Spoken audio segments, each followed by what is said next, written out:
Всім привіт! Маємо новий об'єкт. Ось тут ванна стоїть. Демонтуємо її і зробимо душовий поддон. Демонтував я ванну.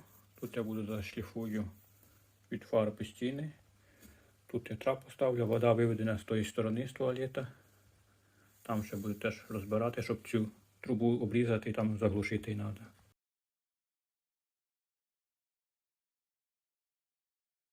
Ось тут зі сторони туалета буде гігієнічний душ вихода, поробив всі з'єднання, трошки намучився. Виставив тут каналізацію, випаяв воду на стиралку каналізацію, можна застеляти пленку і заливати. Зробив я підготовку, зараз будемо заливати.